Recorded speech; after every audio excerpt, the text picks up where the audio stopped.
13:20 a.m. is Deuce and Mo are here for their weekly visit, and I had to interrupt Deuce there because he was about to pick me apart. So it's been a bad day, Deuce. So go ahead. It's not about picking you apart. It's more like yesterday. Mm-hmm. You're talking about, man, I've been doing this plant-based thing for a long time, 10 years now, and I don't know, man, my body's just breaking down. I don't know if I should keep doing it. You're just getting older. Keep with the plant-based diet. You like it. It's good for you. You know it's good for you. Now you're like, I'm done. I'm over it. What, you think your body's going to feel better? You start stuffing other stuff in it?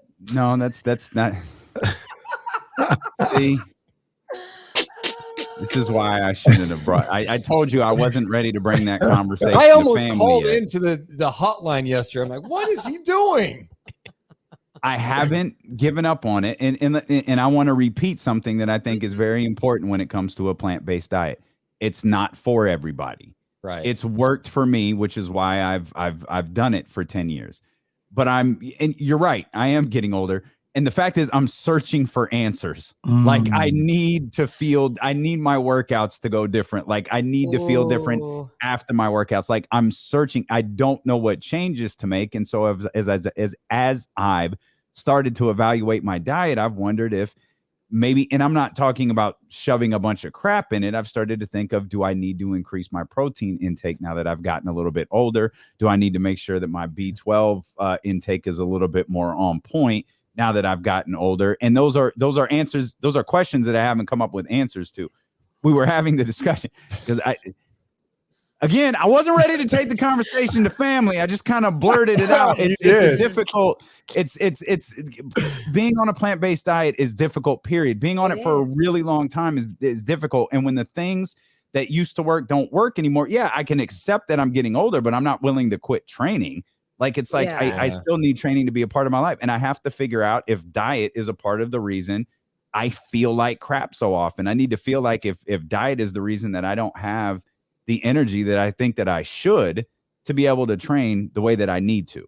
Because I need to train. Like, if I don't, I'm in I have to train, like, psychologically, I have to. That's been a part of my life too long to stop doing. Two things. Before COVID, I was taking B12 shots. Like, I would go into, and I would take a B12 shot into butt and just like, and so then Morgan Canseco. I was gonna say, I think Davey needs some PEDs. Yeah, no, and seriously, if you know anyone, it helped my energy levels and everything. But then my second question is, with your training, have you switched it up though? Like, you switch up your exercise routine, right? Like, you've done way too much weights one time and then way too much cardio another time, and then you mix in different things, right? Yeah, I generally switch up my training routine like every 4 weeks. Oh my God. Yeah. And so since moving here, like, I have a little bit more space, it's out. It's just, it hasn't been, and I've come up with, it's the show. It's this, it's that. I've come up with reason after reason after reason. And it's like, no, this ain't it. Like, you've got to figure this out. And so it was just, I thought I was in a safe space. So I was You are. It's just us. It's just us. We're just talking it out with everybody. You need to go to Kenny's backyard and just shoot some hoops as one of your like off days, and just feel good about yourself. Believe me, man. If I'm shooting hoops, I'm not feeling good about myself. Oh. Believe me, I retired that a long time ago. Oh my God. Kenny is on another level right now. Kenny is, it's like, to me, just every day he's posting his stupid like shot charts. I love it. No context. I don't get to see what it looks like. Have someone shoot it. I don't need you. It's like I'm reading a newspaper box score back in the day, like, oh, this guy had a good game. He shot well. No, I need to see it, Kenny, because you're talking about 89%. Hey, let's see the footage. Deuce, that may be foreign to you. It's just a Monday to me. You know what I'm saying? What? You made 87% of your. It's impossible. It's Bigfoot. It's impossible. No. Do you not have a camera phone? I know you're old school. You got a flip phone. Like, what are you doing? I mean, I'm out there just shooting. I'm not putting together a mixtape. I'm just getting my shots up. I like to keep track of my shots and how many I'm making, how many I'm taking, because if I slip up one day, and I get below that 80% that I'm always trying to hit, I'm like, that's not good enough. I need to get back up again, man. I think you should have one of your kids. Yeah, record you for as a chore. How many do you have? Like, he only has one kid. I just Only always got like, wait, one. double check. Only I got think one. only one now. Only got one. You should have your one child. A funny little joke at the house is like when something comes up. Like I had a charge on my bank account that was like coming out monthly from the Peloton, and Jazz was like, "Why is that coming out of your account?" Like I was like, "I don't know. I thought it was for the membership that we have." She's like, "No, we should have a free membership for a year." I was like, "Oh man, they're trying to get over on me. I need to get all that money back." She's like, "I see you over there paying for your other family's Peloton account." Look at you diming yourself out right there. And I was like, "No, That's great. It ain't that." She's great. Yeah, we all just need to go to East. You know what's gonna happen? Deuce, you come over here and shoot the video. Mm-hmm. I'm down. Yeah. And then we can go we have a good shoot a time video in the campaign. It'll be all good. at East Sac Fitness and get our training in there. Yeah. Proud sponsors of the Deuce Mo program. What did you guys think of Amic's report yesterday? And I didn't mean that in a condescending way by saying report. I think that's a lot of, James Ham has said, a lot of Kings media closely tied to the team have kind of said that. I think Sam was the, biggest, boldest name to put it in print. Like, yeah, no Tyrese, no De'Aaron. There's no conversations with Philadelphia right now.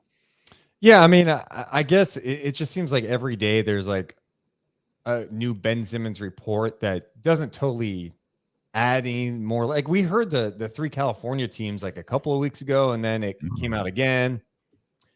It's intriguing because I just feel like there's just more noise. The training camp's like less than a month away. I don't think it's going to happen in Sacramento. I don't see it. But the Sixers to me are in like such a tough spot because if he doesn't show up to camp after what happened in the playoffs last year, and the Sixers are trying to win a championship, like the pressure's on to figure it out. And I don't see a path for Simmons to all of a sudden go, yeah, I'm going to show up and just play it out. I'll play it out till the deadline. It's bad. It's really bad. So I'm curious to see what they do with Simmons. And from Sacramento's standpoint, I'm with it. I don't give up Fox. You don't give up Halliburton. I was saying yesterday on our podcast, I'm not even giving up Davion Mitchell at this point. I want to see these three guys together. I'm sorry. I do.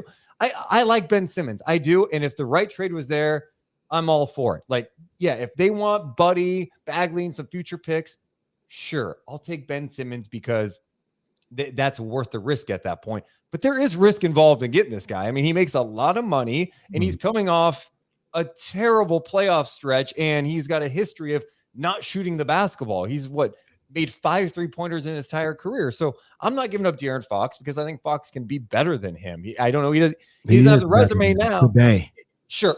But Kenny, he doesn't have the resume. So we could say that, but he hasn't been in an all-star game. He hasn't been on all defensive team. My point is Simmons definitely has some issues, and I'm not willing to give up a whole bunch of these. Like Mitchell to me, I watching him. So I know it's summer league. The guy can play, and he's going to make the Kings better.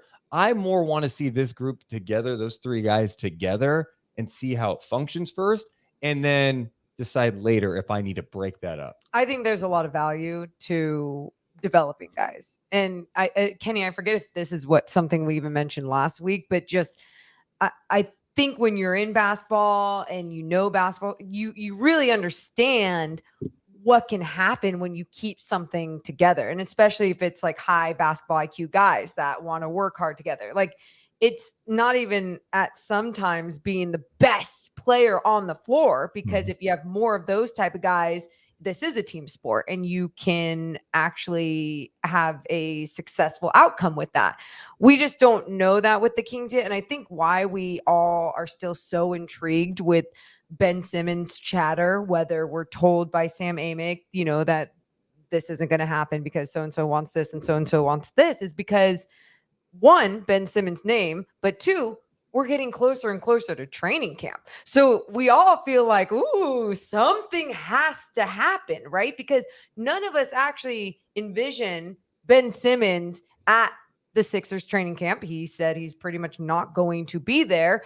We can't picture them like mending this relationship and then all of a sudden he'd be at this training camp. So we figure there has to be something. And I think people are hoping in Sacramento that the desperation hits in for Daryl Morey and goes, okay, fine, Buddy, Bagley, picks, Simmons, boom, go. That's what people want. But that's why Daryl Morey is like, we want more. We want one of your other guys. And I just hope that the Kings don't proceed in that direction. Yeah, I think Monty McNair, he's got a good head on his shoulder. I don't think he'd do anything like that. You know what I mean? Ben Simmons, there are scenarios when Ben is here in Sacramento, and that's a good thing. Like I like him with, you know, a certain group of guys here in Sacramento, like the 3 guys you named. If he was here with them, great. Let's see what he could do. But taking one of those guys out of the picture for Ben Simmons, no, not interested. Not interested at all. To your point, Deuce. Oh, go ahead, Damien. What you got? I was going to say, I also wonder, like Morgan said, you know, Buddy Bagley picks. I wonder if the Keith Pompey article took the S off that last word and just made it pick. Like, I wonder if teams around the league are like, no, like, we'll give you this. We ain't going to give you all this. This is what I'm saying here. This is what I've been saying. And Deuce, Mo, tell me if you guys agree. The accolades that everybody always brings up with Ben Simmons, you can't take them away from him. They're his. He's achieved them. I'm not here to take them away from him. But what I can tell you is I don't think there's a team in the league that would trade their first or second best player for Ben Simmons. I don't think there's a team in the league. Yeah, I mean, like Houston or the Thunder or something like that. Any team worth their salt, they're not doing that. And this is what I talk about, like with Fox and all this other stuff. And he's not an all-star. He don't have the accolades. I think there's teams lining up. If he was on the trading block, yeah, we'll give you. I'm just throwing it. We'll give you Bam for him. We'll give you Tim Hardaway Jr. or Porzingis for Fox. Yeah, let's do that. I just think, and I was telling Damien this, the accolades, which can't be taken away from him because he earned them, he's got them.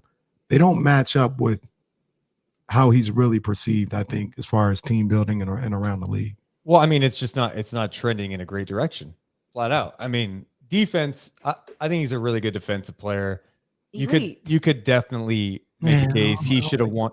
Well, I mean, I think he should have been defensive player of the year over Gobert last year. Elite, I think he defends multiple positions. The fact that you can throw him on different guys is good. Like I like him, but like what we saw in the playoffs is concerning. It's fixable. It can be fixable, but he has to buy into it. And when you hear the reports like, oh, he doesn't work hard, I'm going, really? This guy who plays defense doesn't work hard. Well, if that's the rap on him, that's the last thing the Kings need to say. Hey, you know what? We're going to trade like Mitchell or Halliburton or whatever package. And we're going to bring in Simmons from Philadelphia, who has this, the credentials you mentioned, but yeah, he may not work hard. No, I don't want that. Like, I don't want that. I want, if he wants to come to Sacramento in the right deal, as you mentioned, I want Davion to be here because I do think he can be a difference maker. And that's part, we talk about shifting the culture so much, right? Like, everyone talks about it. Like, oh, how do you do it? And it's, well, you do this, this, and this.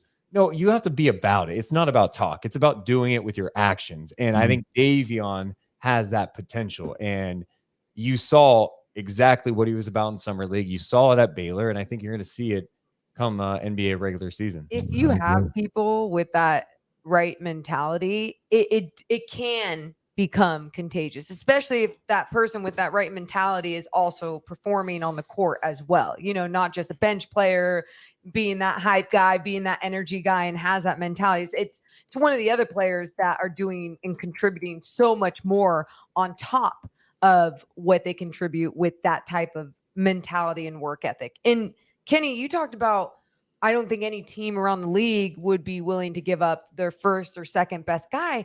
But, you know, we have heard with things talking about Portland, and if Dame isn't a part of it, wouldn't you think CJ McCollum is the next guy up, especially because we've heard his name in other rumblings and other rumors throughout the last couple of years when they're trying to make those adjustments. And Portland has one of the worst defenses in the league. And I just feel like if they did go that direction, I don't think they would receive that much crap from a lot of people, because I think in a lot of ways that would make sense. I hear you. I see where it comes from, but I just think about that off top, and that puts entirely too much pressure on Dame Lillard. Like, if I was Portland, I wouldn't do it. Like, he's got nothing now. So now you're going to try out Dame with Covington, Simmons, Nurkic, and Harry Giles or something. Like, I mean, facetious, but like, they don't have enough of much of anything to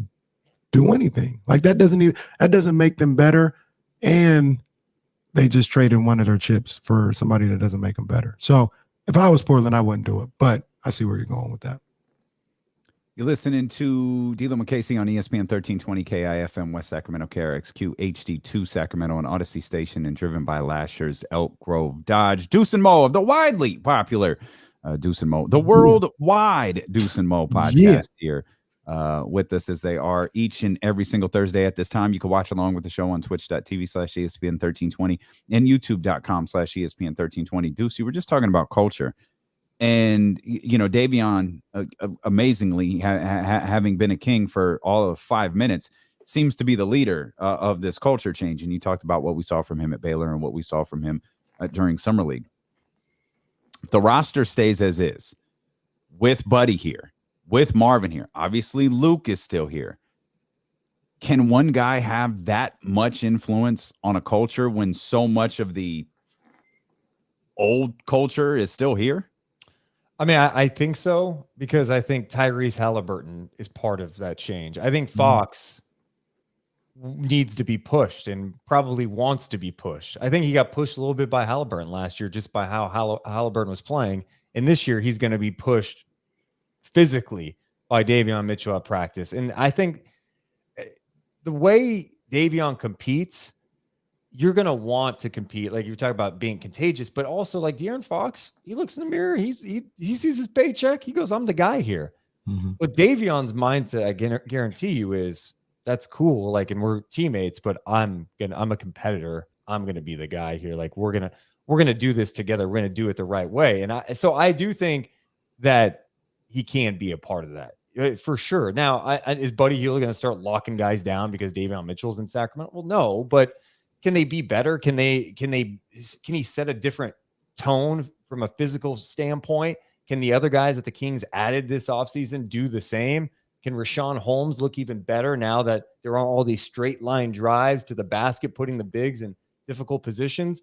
So yeah, I definitely think he can help the Kings in that way. Even if you're not happy in the situation you're in when you're a basketball player, what's the one thing you want to do? You want to be on the court. You want to be playing, right? And so even when you think about someone like Buddy Hield, and you think about the situation he's in, he is going to be pushed to work harder for his minutes, to make sure that he remains a starter if that's the direction they go. You know, so I feel like Davion Mitchell really bringing that culture, even if it's not verbally, even if he's not vocalizing it every day, he's bringing that culture and shifting everything with the way that he is playing and making guys work harder for their minutes, because he wants those minutes. Yeah. And to both of you guys' point, what Deuce was just talking about, and Damian, I know you're not saying this, you're just being a broadcast journalist when you ask the questions. But it's not like the Kings are the Jailblazers, right? Like, he doesn't need to come in here and change everything about this franchise. He probably just really needs to change. But we are talking about like half of the game, right? Because that's what we're talking about when we talk about culture, right? And was I wrong in my assumption, Deuce, that we're talking about like a defensive culture? Yeah, I mean, it's just a culture of coming in and competing and working hard and getting after it on both ends, right? Like, Buddy may get better from if Davion's on him at practice. Like, Buddy may be like, damn, okay. Like, you know, I've talked to Doug about this so many times, and he's told Buddy, like, if I were in the NBA and guarding you, I would be right up. I would not let you even touch the ball. I would just you wouldn't get it. You're not going to get it. That's all there is. I'm just going to crowd you. You're not going to do anything.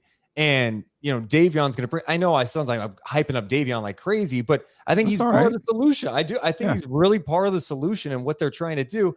And you saw, we saw improvement a little bit defensively after the trade deadline, like getting Harkless in here. I know DeLon Wright's not here, but that helped. Terrence Davis. Like, I mean, I feel like you started to see a little bit of a shift there. It wasn't perfect all the time. They still are going to have their shortcomings defensively because the wing position is a glaring weakness at this point. Like, you think about some of the talented wings in the NBA, like, okay, good luck. Like, that's going to be a challenge at times. But they were awful defensively last year. We all know the numbers, but they were the worst defensive team in the NBA last year, right there with Portland. Just terrible.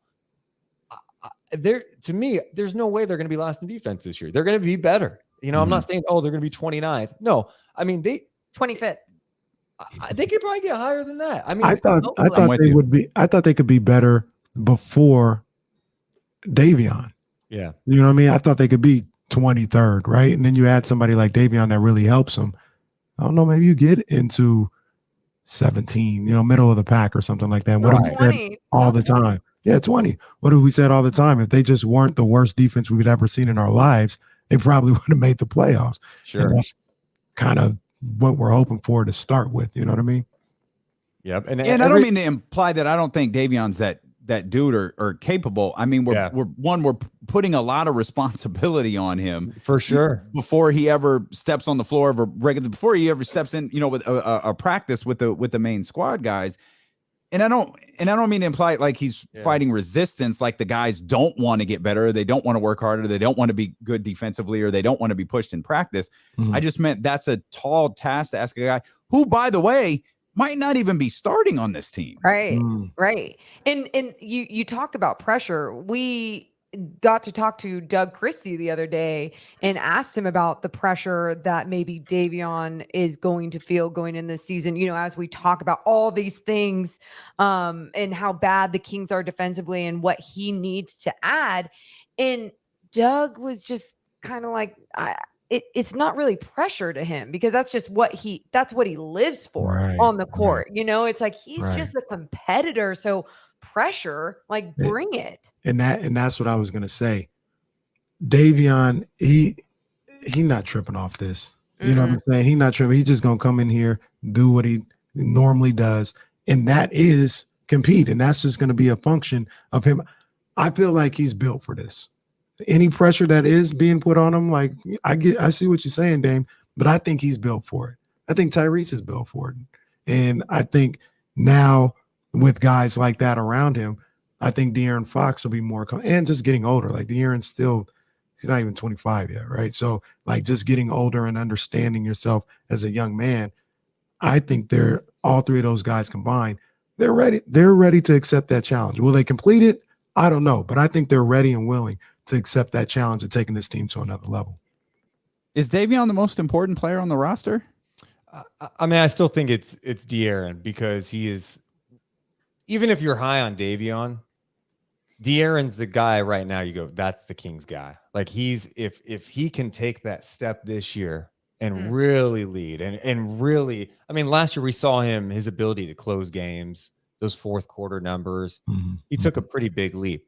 If the free throws get better, if the 3-point percentage gets a little better too, then he's unlocking some different things. He looks like he got stronger. I know that stuff gets overblown all offseason. Hey, this guy had 9 pounds of muscle, 10 pounds. I get all of it. But yeah, I mean, I still think De'Aaron's the most important piece, but it doesn't mean that Davion is vital too. I mean, again, what he did to Peyton Pritchard in the Summer League, that wasn't just like one clip. Oh, he had a good defensive outing. Like, go back and look at some of the stuff he did at Baylor. I mean, they threw him on Cade Cunningham, the guy who went #1 overall, and he was able to hang. So, yeah, I mean, I still think De'Aaron's the most important piece. I agree. I just think his ability even to finish at the rim, his ability to get to the basket when nothing else is working, especially offensively.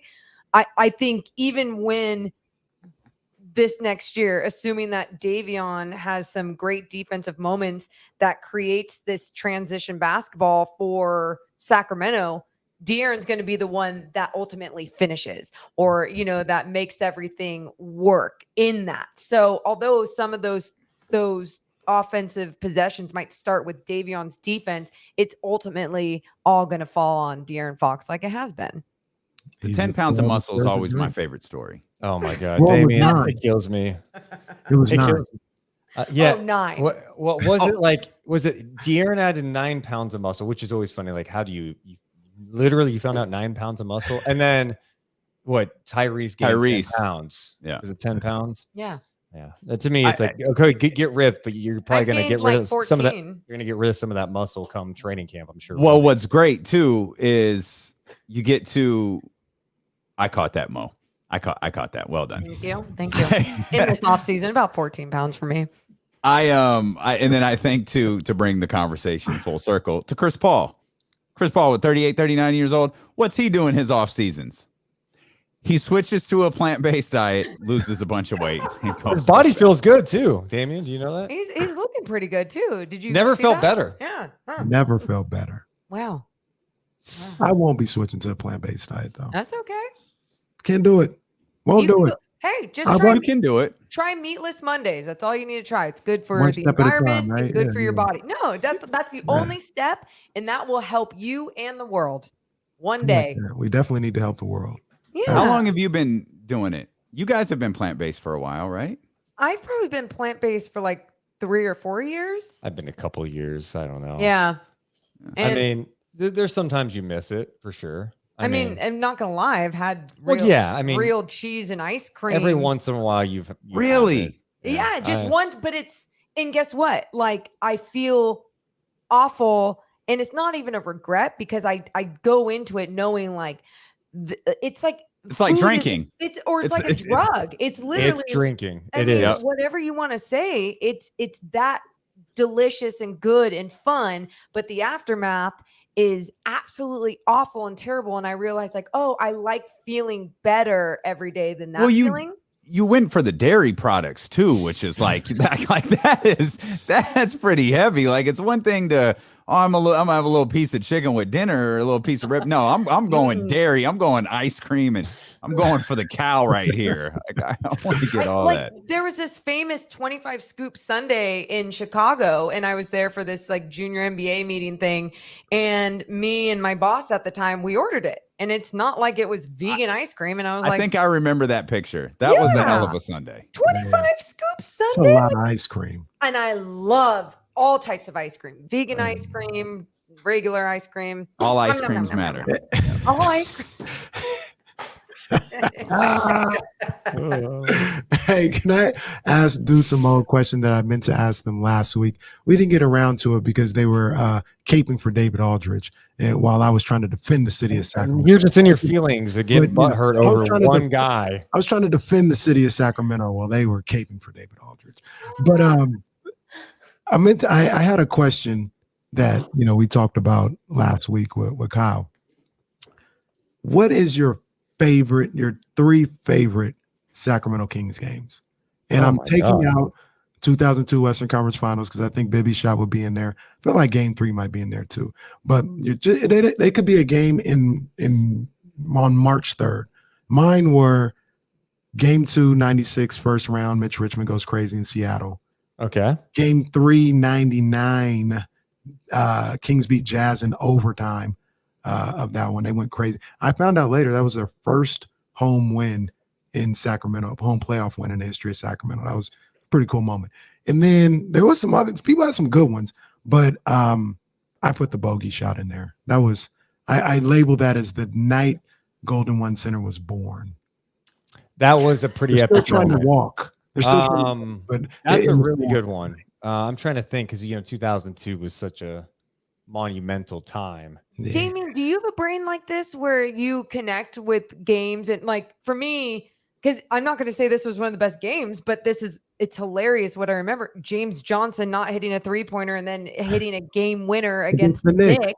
And it was an Arco. Yeah. But like that probably wasn't one of the best games or anything. No, but it's your favorite. It was favorite. Like, what was a favorite memory of yours? Because you guys seen a ton of Kings. Yeah, honestly, if one happened this year was that Harrison Barnes game winner against Cleveland. Pretty cool. And I was there for that, and it was just weird because there were no fans, but just empty. the craziest shot ever to win a game in like the ugliest game ever, and like they won it. It was wild. What did that sound like, by the way? Like, I was there too, because I remember your video and I heard you, but like, what did the arena sound like when that happened? I think they just had like the fake crowd noise in the background. But like, did the guys make any noise? Like, you couldn't hear. I couldn't hear hear on the floor. I remember I got excited and the people around. I remember just hearing their voice, like 7 voices around me. Yeah, but I don't remember hearing like. I could hear the guys on the court. Okay. Yeah. So they were going crazy. I'm trying to think of other games that like jump out people, to me. People will put in some, some obvious ones. The Kevin Martin game, the game winner in the playoffs. Yeah. The Bulls game where they came back from 32 in the third 30, quarter. Was that 35 down to 35. come back in Chicago? That obviously comes to mind. I always love when people say that was my favorite game. I'm like, yeah, how many people finished that game? Because they were down 35 in Chicago on like a Wednesday. You watched that game? Did you finish that game? Really? You didn't turn that game off during that season? Like, you're a liar. I did watch that game. I feel like this is a carryover from the Ohtani segment earlier. Like, everybody is just really on edge after that Shohei Ohtani conversation. What was the other game? I went with the DeMarcus Cousins That's the ultimate one. warrior. Yeah. That's Everybody game. loves that game. which one's that? When he Where got DeMarcus- ejected, and then they like he got unejected. And Was that the mouthpiece? Yeah. Okay. It's just a hilarious moment. I think that's my like, if I had to rank them, that was when Kenny asked me the question. That was the first game that popped to my. Another one. Arco Arena Dollar Beer Night. Do you guys remember this? Tyreek Evans' rookie year. It was a game against the Wizards, an ESPN game, and I believe Tyreek sealed the game with a steal on Gilbert Arenas. I remember that. And that was the high point of the season. After that was. But wait a minute, Deuce. Was that the same game where JaVale McGee tried to take off from the free throw line? Man, honestly, you say that, and I'm like, hasn't JaVale done that like 800 times? But maybe I don't remember that. I think you guys got to YouTube that clip. JaVale tried to take off from the free throw line in Sacramento. Ends horribly. The Tyreek Evans half court shot too. Yeah. Against the Memphis Grizzlies was pretty wild, right? Because like DeMarcus, after OJ Mayo hit that shot, DeMarcus, you just saw on his face, it sucks, pouting, and of course Tyreek hits the game winner. Will you leave DeMarcus alone? He was pouting. Goodness. He got himself together though and inbounded the ball. He did. He found a way to do it. He's like, "Oh, this sucks." He could have Kevin Love the ball, and the moment would have never happened. That's Kevin true. Love. Got to be careful. You can't bring Kevin Love's Damien's name up on guy. the show. That's Damien's guy. Bring him the sack. Hey, I'm not as big on. Don't Kevin do Love that. anymore. Don't. Not. He's still hot, but that's about it. I mean, can he even like have a sexy outlet pass anymore? I don't know. Can we trade for Minnesota Kevin Love? Can we trade for chunky Kevin Love? I was gonna say I don't want chunky non-Banana Republic get Kevin Love. Can we trade for that guy? Man, he was thick back in the day. And it's like he got better when he got in better shape obviously, but it's funny because I'm awful and I tell Deuce this all the time. I speculate that he doesn't love playing basketball as much as he used to, which isn't a knock on him or anything. I just think like sometimes your interests change. For some people, they're hoopers, and other people, they're just like they're to play basketball. I'm done. That's with it. how I feel. That's Ben Simmons. Oh my God, dude. That's how I feel about Ben Simmons. I just pulled up a picture of Minnesota Kevin Love. He is not a Banana Republic model. Oh my God. He's got the weird, the beard. And, it's like he had the weird the stripe right here. It's just so bad. Yeah, that was so bad. That was in back in the day. I mean, he actually got thinner in Minnesota. He did. Yep. I don't know. For some reason, I always associated his change to Cleveland, but it happened at the end of his run with Minnesota. Just look up UCLA. Oh my gosh, that's a whole different animal. But that's what I always say about Ben Simmons, that I don't feel like he loves. I wonder if like he loves basketball. If he plays it because he's good, and it affords him. They don't love basketball. A lifestyle, or does he love the game. Yeah, what makes him tick? That would be my right. question. Perfect. If you haven't watched, I think it's called One and Done. I'm not 100% positive that that's what it's called. But if you haven't watched the Ben Simmons doc about LSU and all that, watch it. It's very, very much worth it. And I feel like I feel like it does offer some insight into Ben Simmons' thought process when it comes to basketball. I agree with Damien. I don't think he loves basketball. And like in the grand scheme of things, that's fine. That's okay. Like he's doing something that he can do. He's getting paid handsomely for it. There's nothing wrong with that. But I don't think he loves the game of basketball. I'm not ready to say that about him yet. He's 25. I think sometimes because we have so much access and video and photos and we see like body language, we automatically, well, not only body language, but also reports of hearing someone's work ethic and all those things. We take it in one direction and we kind of run with it. And that's why with Ben Simmons, I'm just not ready to go there. Yet. But here's the thing though, it's confusing because of how talented he is. That so in your head, you're like, oh no, he's got to love it if he's on the all defensive team. But it's like, well, no, he's that skilled. Like if he had a different mentality, like, I'm just going to, like, I would love nothing more for Simmons next year to be like, yeah, I'm shooting threes. I'm taking like 6 a game, 7 a game. Let's go. You guys want me to shoot threes? I'm taking it. I'm going hard to the rack. I'm getting to the free throw line. I would love nothing more than that. But we've been teased with it every single offseason, right? Wasn't there that clip of a preseason game where he made a corner 3 and it was in Philly, he got like a standing ovation? You're like, well, it's happening, guys. Brett Brown really got to him. And it's like, no, here's why I don't feel like he loves the game. And this is a question I asked on Twitter earlier. Since LSU, what has he gotten better at? He hasn't improved his game, I don't think, on any level, which is, I mean, it could be a testament to him where he's so naturally gifted, where he doesn't have to do much, where he's still, this guy in the NBA. But to love it, in my opinion, you got to be, I mean, I'm not doing anything. I'm not going anywhere, right? But I'm out in my backyard shooting 250 shots and trying to make 80% of them. For what? You know what I'm saying? But I love the game like that. Yeah. I'm just never going to stop. I don't feel like Ben Simmons has that type of stuff in him, or like a Kobe. I mean, Kobe's an outlier, but Davion and Tyrese, they're playing a game in Summer League. Next thing we know, we got video of Davion getting an extra workout in on his off day, stuff like that. Like, I don't think that's Ben Simmons. I don't think he's wired like that. And I think there's a lot of guys in this league that are at that level, where they don't love the game, but the reason why it matters more, or we talk about it and bring it up with someone like Ben Simmons, you guys are exactly right, because of what tier he is in as a basketball player in this league, because of his talent, his body size, and everything else that he has is why we talk about it. Because there's absolutely those guys in this league, but they're just not worth talking about. Yeah. Where does he fit? I mean, I feel like he could fit in a lot of places.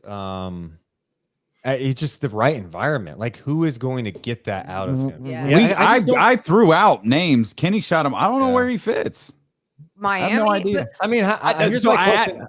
Miami, New York, those were a couple of teams that I thought of. And I mean, why couldn't a guy with his talent fit in any spot in the NBA?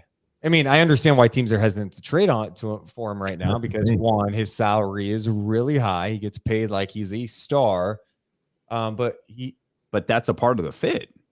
Like, you gotta, the question I asked earlier, who's willing to give up something to give Ben Simmons? But that's part of the thing right now is teams aren't going to go, hey, I'm going to give up a ton right now, because they know the Sixers are in it. Morey and the Sixers have shot themselves in the foot continually. Like the day after the season, Doc Rivers, or the day after, or right after the game, he's asked if he thinks Simmons is a championship point guard, and he says, I don't know about that right now. I'm going, what? I get being transparent. People loved it. Oh, Doc's being transparent. He's being real. I'm like, that's bad for business. Yeah. That's not what you do for business. Yeah. And Embiid too. And then everyone yesterday going, hey, Embiid's on social media giving him some love. Why didn't he do that after Game 7? Yeah. Like, you guys have completely, his play on the court hurt his value. Then you add in his salary. Then you add in his head coach and the best player on the team saying what they did. Yeah. Like, good luck getting any value. Like, GMs aren't stupid. They're going to go, you know what? Well, we're going to play this out, and you're going to have to give up a guy who still has tremendous upside, who's still 25 years old, and you're not going to get what you want for him. Join the millions and millions of Deuce Bags and Morons on the Deuce and Mo podcast, available on the Odyssey app. Of course, available on Twitch, YouTube, or wherever you get podcasts from. Guys, as always, thank you so much for joining